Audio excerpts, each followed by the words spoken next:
చాలా ఫేమస్ అయ్యావయ్యా. నీకు విషయం చెప్పనా? కంగ్రాచులేషన్స్.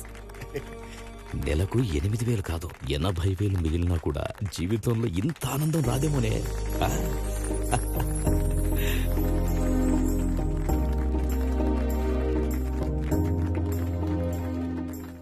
ఏంట్రా ఈ విచిత్రం? ఇలాంటివన్నీ సినిమాలో చూసినప్పుడు ఆ సినిమాల్లోనే అనుకుంటాం. అలాంటిది బయట, అందులోనే మన పక్కన జరిగితే భలే థ్రిల్లింగ్గా ఉంటుంది కదరా. అచ్చా, అలా జరిగిందా? సర్లే, ఇప్పుడు ఏం చేద్దాం? పోలీస్ కంప్లైంట్ ఇద్దాం అనుకుంటున్నా. పోలీసులు ఎన్ని రోజులు రా? ఎన్ని రోజులు అని ఇలా అప్పులు వడ్డీలను కట్టుకుంటూ తిరుగుతా? పోలీసులు అంట. అరే, ఇలాంటప్పుడే మనం కొంచెం మనుషుల్లో ఆలోచించాలరా. ఇప్పుడు మీ లైబ్రరీలో ఆ ముసలైన ఎవరో డబ్బులు పెడతాంటున్నాడు కదా, ముందు నువ్వు రాసేయి. ఆ కొత్త బుక్ నువ్వు రాయిపోయినా నీ పేరు మీదే ఉంది. పాటు నువ్వు రాసేయి. అసలు ఇదంతా ఎవడు చేస్తున్నాడో వాడే ఏదో టైంలో బయటకు వస్తాడు, అప్పుడు చూసుకుందాం. ఏంటి? నాకెందుకు నువ్వు చెప్పింది బాగుంది అనిపిస్తుంది. ఆలోచిస్తలేరా? మళ్ళీ ఇంకేం ఆలోచిస్తావురా? అది కాదురా, ఇప్పుడిప్పుడే అన్నీ సెట్ అవుతున్నాయా? నీ పెళ్ళి కూడా సెట్ అయింది. ఈ టైంలో నువ్వు పోలీసులు అది ఇదన్నావు అనుకో, వచ్చే పేరు డబ్బులు పక్కన పెట్టు, అందరి ముందు ఇంకా అదైపోతావు. ఏంటి అదో ఉందా? అది మంచిగా నా మాట విని వచ్చిన అవకాశం ఆడుకొని మంచిగా డబ్బులు సంపాదించుకుంటే నీకు బాగుంటుంది, నాకు బాగుంటుంది.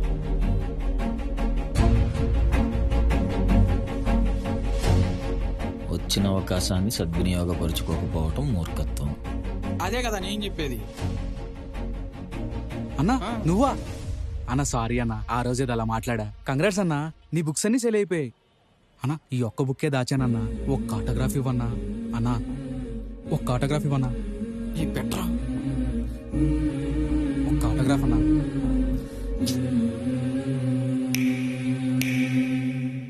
వేదికాని పుస్తకాన్ని తెరిచి అందులోన సంతకాన్ని పరిచి కాదు నీది ఎంత మురిసిన పద్మభూషణ. నువ్వు కాని నిన్ను ఒప్పుకోవడమే ఇది కాదు నీ కథ, ఇది కాదు నీ కథ, ఇది కాదు నీ కథ పద్మభూషణ. ఏమండే మధుసూదనరావు గారు, మీ అబ్బాయి పెద్ద రచయిత అంట కదా, చెప్పలేదేమండే? మీకు కూడా తెలిసిపోయిందా? వచ్చాడు. నువ్వు పుస్తకాలు బాగా రాస్తుంటావు కదా, మా అన్నయ్య గారు అబ్బాయి పెద్ద రచయిత అయిపోదామని ఊరంతా తిరుగుతూ ఉంటాడు. ఒకసారి నీ దగ్గర పంపిస్తాను, ఏమైనా పని అవుతుందా?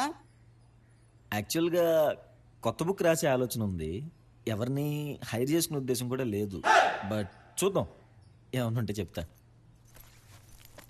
ఆహా, మీ ఊడు మామూలు రైటర్ కాదండి. ఒక్కొక్క అంశం చూస్తుంటే జీవితాన్ని కాసి వడపోసిన వాడు రాస్తే ఎలా రాస్తాడో అలా రాశాడండి.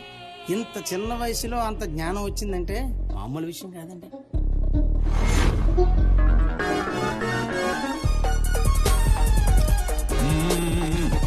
వెయిట్ తప్పకోండి, జరగండి.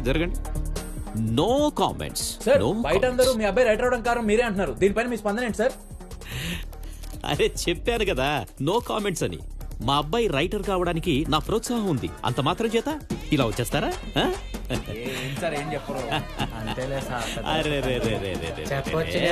నో కామెంట్స్ అంటే నో కామెంట్సే. లోపల రైటర్ డిస్టర్బ్ అవుతాడు, దయచేసి వెళ్ళిపోండి. ఓకే?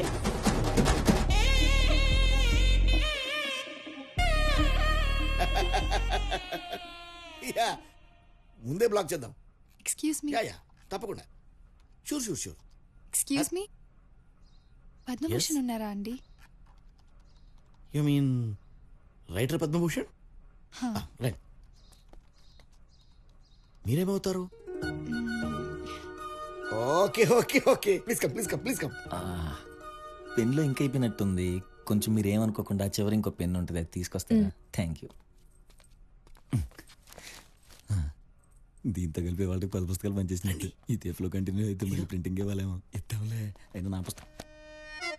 హాయ్ భూషణ్, మీ తలకేంటగా నేనే తీసుకొచ్చాను. క్యారియర్. ఓకే. ఓ హలో. ఏం లేదండి, మీరేంటి ఇక్కడ? మీరు ఆ రోజు ఫంక్షన్ నుండి సడన్గా వెళ్ళిపోయేసరికి నాకేం అర్థం కాలేదు.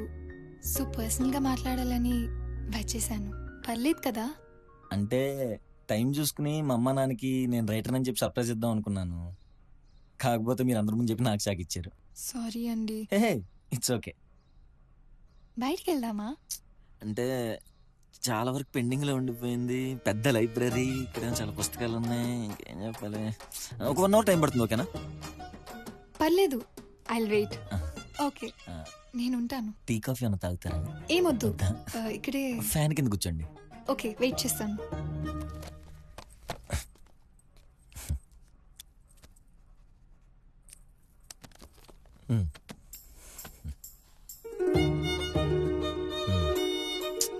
ఎన్నిసార్లు చెప్పాలి ఇక్కడ ఇంకు మార్చమని? ఎవరు వినరేంటి? బాబురావు గారు ఆయన చూడండి, రోజు చదివినట్టు చదివి సగం పేపర్ తీసుకెళ్ళిపోతున్నాడు. ఏంటి సుబ్బారావు గారు, చాలా తప్పు కదండి. మిగతా వాళ్ళని చదువుకోవాలి కదా, పేపర్ అక్కడ పెట్టేళ్ళండి. నేను చూశాను కాబట్టి సరిపోయింది, లేకపోతే అన్నీ నేనే చూసుకోవాలంటే అక్కడ ఇద్ది.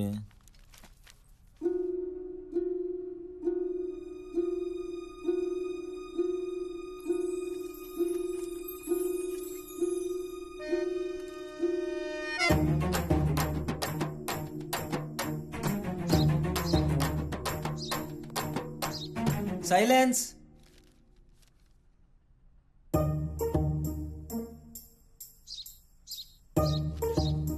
సైలెన్స్. ఎన్నిసార్లు చెప్పాలి? లైబ్రరీ అనుకున్నారా, రాజీవ్ గాంధీ పార్క్ అనుకున్నారా? ఓయ్, ఎందుకు అరుస్తున్నావు? అందరు సైలెంట్ గానే ఉన్నారుగా. ఏయ్, ఎవరనుకుంటున్నావు? పెద్ద రైటర్ అయ్యా అతను. ఆర్డర్ రైటర్ ఏంటి? నిజమేనయ్యా బాబు, నమ్మకం లేకపోతే అతను రాసిన బుక్ ఇక్కడే ఉంది, తీసి చదువుకో. ఆడి మొహం చూస్తే రైటర్ లానే లేడు. అబ్బో, ఇలా నా రైటింగ్ మీద పడ్డారు. బాబురావు గారు, ఏంటమ్మా? నేను అర్జెంట్ పని నుండి బయటకు వెళ్తున్నా. వాటికి మీరు లైబ్రరీ మూసారా? అలాగే అలాగే, నువ్వు వెళ్ళు, నువ్వు వెళ్ళు. బయలుదేరదామా? మీకు పని ఉందన్నారు. అది రేపు చూసుకుంటా రండి. అవును, మీరు బ్లాగ్ లో కంటెంట్ రాస్తారు కదా, ఎన్ని ఎపిసోడ్స్ రాద్దామని ఏమైనా ఫిక్స్ అయ్యారా? అవన్నీ ఇప్పుడు ఎందుకులేండి. అంటే ఇప్పుడు అసలు ఎందుకు రైటర్ అవుదాం అనుకున్నారు? కొంతసేపు బుక్స్ రైటింగ్ గురించి చదివేద్దాం. ప్లీజ్ ప్లీజ్, ఇది ఒక్కటి చెప్పండి. అంటే రైటర్ ఎందుకు అవ్వకూడదన్న దానికి నాకు ఆన్సర్ దొరకలేదు. బహుశా ఏదైనా కాఫీ షాప్కి వెళ్ళి మాట్లాడుకుందాం. నాకు తిక్కగా ఉంది.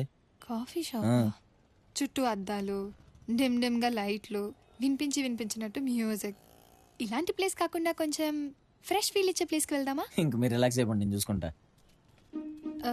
ఏం చూస్తున్నారు? ఆటో కోసం. ఓ, బైక్ లేదా? ఉంది, అంటే మీరు ఉన్నారు కదా. ఏంటి, డబుల్స్ రాదా? వచ్చు, కాకపోతే ఫస్ట్ టైం ఒక అమ్మాయిని బండి ఎక్కించుకుంటున్నాను, మీరేమో సైడ్ కూర్చుంటారు. అది బ్యాలెన్స్ అయిద్దో లేదో తెలియదు. మళ్ళీ బయట ఎవరైనా చూస్తాను. సర్లే, ఆటోలోనే వెళ్దాం. బండి మీద వెళ్దాం. అబ్బో, ఆటోలో వెళ్ళిపోదామనే.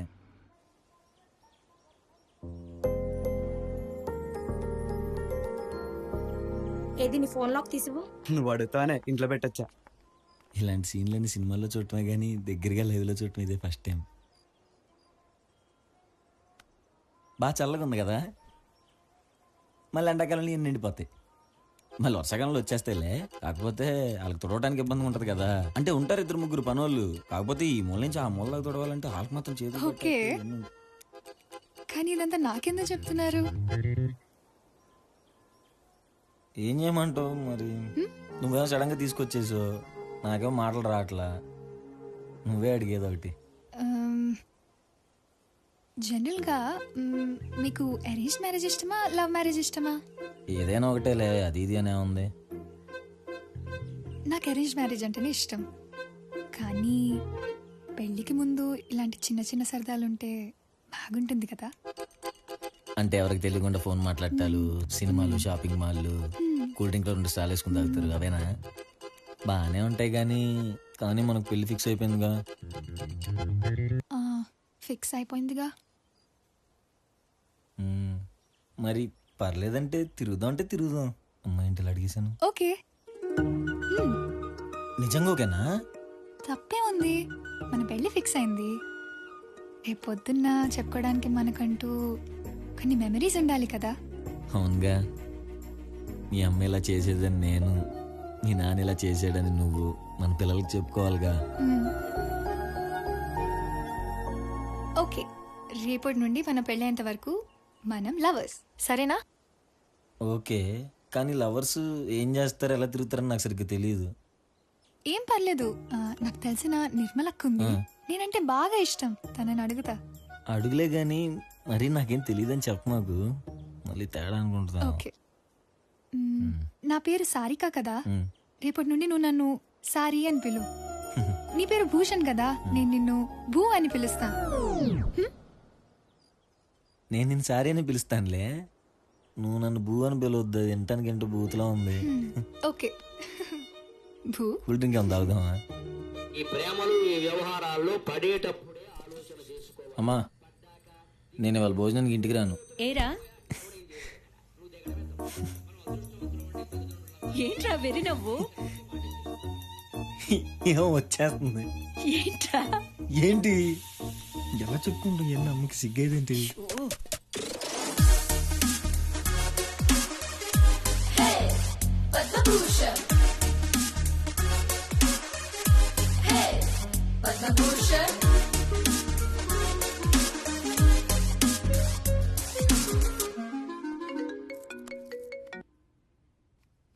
వచ్చేస్తున్నాను, మెయిన్ గేట్ దగ్గరే ఉండు.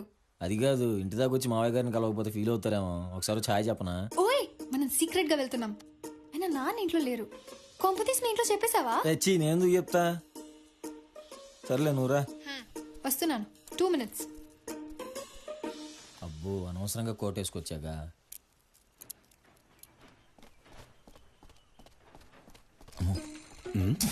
అల్లుళ్ళగా ఉన్నాడేంటి?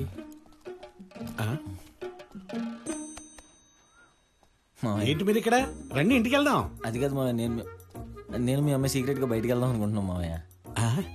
సీక్రెట్ గా ఎవరికి చెప్పకుండా బయటికి వెళ్తున్నారా? మావయ్య ఎవరికి చెప్పొద్దు. చెప్పను గాని పెళ్లికి ముందు చిన్న చిన్న సరదాలు ఉంటాయి, అందుకేగా. అందుకే డ్రెస్ అదిరింది. థ్యాంక్స్ మావయ్య, ఇంకా స్టిక్కర్ కూడా ఇచ్చాడు. అమ్మాయి వస్తుంది, పక్కకి వెళ్తాను. ఓకే. అబ్బో అసలు ఈ ఎండలో లవర్స్ ఎలా తిరుగుతారో ఏంటో. సారీ మనకేమైనా వయసు అయిపోయిందంటావా? అబ్బా ఇలా తిరగడం మనకు అలవాట్లేదు కదా, ఇలానే ఉంటుందిలే. బాగా ట్యాన్ అయిపోతున్నట్టున్నా కదా. పాపం మేకప్ పోయినట్టుంది. అంటే ఏదో నీతో బయటకు వస్తున్నానని లైట్ గా. ఏదైనా మూవీకి వెళ్దామా? మూవీ అయితే ఏసీ కూడా ఉంటది. బాస్ మూవీ బుక్ చేస్తాం, మళ్ళీ టికెట్